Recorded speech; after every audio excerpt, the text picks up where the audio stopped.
KBR news కి స్వాగతం. కృష్ణా జిల్లా గుడ్లవల్లేరులోని ఎస్ఆర్జీ ఇంజనీరింగ్ కాలేజీలో మహిళల స్నానాల గదిలో సీక్రెట్ కెమెరాల ఘటనకు కారకులైన వారిని శిక్షించాలని, అలాగే కాలేజీ యాజమాన్యాన్ని అరెస్టు చేయాలని వీరాంజనేయులు డిమాండ్ చేశారు. ఈ దారుణ ఘటనలు జరుగుతూనే ఉన్నాయని, చట్టాలు అమలు చేయడంలో కేంద్ర రాష్ట్ర ప్రభుత్వాలు విఫలం అవుతున్నాయని ఆయన విమర్శించారు. కాలేజీలపై, హాస్టళ్లపై అధికారుల పర్యవేక్షణ లేకపోవడం వల్లే ఇలాంటి ఘటనలు ఎదురవుతున్నాయని ఆయన తెలిపారు. విద్యాశాఖ మంత్రి, హోంమంత్రి స్పందించి సారా, గంజాయిపై దృష్టి పెట్టడమే కాకుండా ఇలాంటి ఘటనలపై కూడా దృష్టి పెట్టి స్పందించి ఘటనలకు కారకులైన దోషులను కఠినంగా శిక్షించి ఎస్ఆర్జీ ఇంజనీరింగ్ కాలేజ్ యాజమాన్యంపై తక్షణ చర్యలు తీసుకోవాలని కర్ణాకుల వీరాంజనేయులు డిమాండ్ చేశారు. ఆంధ్రప్రదేశ్ రైతు కూలీ సంఘం రాష్ట్ర ప్రధాన కార్యదర్శి కర్ణాకుల వీరాంజనేయులు మాట్లాడుతున్నాను.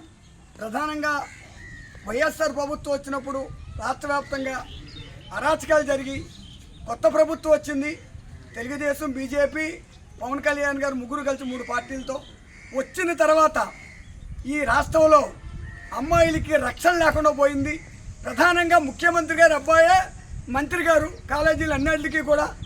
ఆ మంత్రి గారు ఉండగా కూడా, ఒక సీఎం గారు అబ్బాయి గారు ఉండగా 8 నెలల నుంచి వందలాది మంది అమ్మాయిలు స్నానాలు చేస్తుంటే అవి సీసీ కెమెరాలు పెట్టి ఆ స్నానాలు బట్టలు లేకుండా ఫోటోలు తీసి లక్షలాది రూపాయలకి అమ్ముకుంటున్నారు.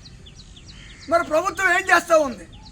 నిన్న ఈవేళ ట్రిపుల్ కాలేజీలో ఏలూరులో అయితే వందలాది మంది కుళ్ళిపోయిన కూరగాయలు పెడితే వాళ్ళందరూ వందలాది మంది హాస్పిటల్ పాలయ్యారు.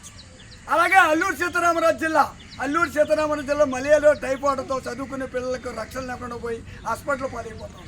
మరి మంత్రి గారు ఏం చేస్తున్నారు? తక్షణమే హోంమంత్రి గారు, ఈ కాలేజీలకు సంబంధించినటువంటి మంత్రి గారు, సీఎం గారు అబ్బాయి గారు లోకేష్ గారు తక్షణమే ఈ కాలేజీ యాజమాన్యాలపై వందలాది మంది అమ్మాయిల్ని బట్టలు లేకుండా సీసీ కెమెరాలతో ఫోటోలు తీయటువంటి అసలు మనం ఉన్నామా లేమో ఈ సమాజంలో. కాబట్టి వాళ్ళ మీద చర్యలు తీసుకోవడమే కాదు, కాలేజీ యాజమాన్యం లక్షలు ఫీజులు కట్టించుకున్నారు. సామాన్యులు చదివే పరిస్థితి లేదు.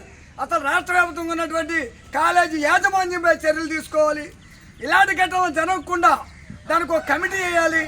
ఆ కమిటీ పరిరక్షణలోనే ఈ కాలేజీలన్నీ నడవాలి.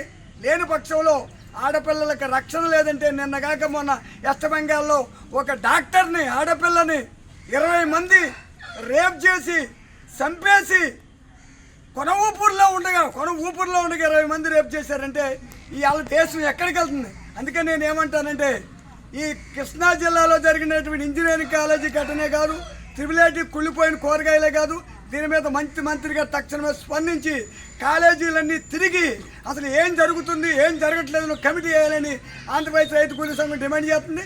లేని పక్షంలో పెద్ద ఎత్తున ఉద్యమం చేస్తున్న సందర్భంగా తెలియజేసుకుంటున్నాను. ఓకే మంది అమ్మాయిలు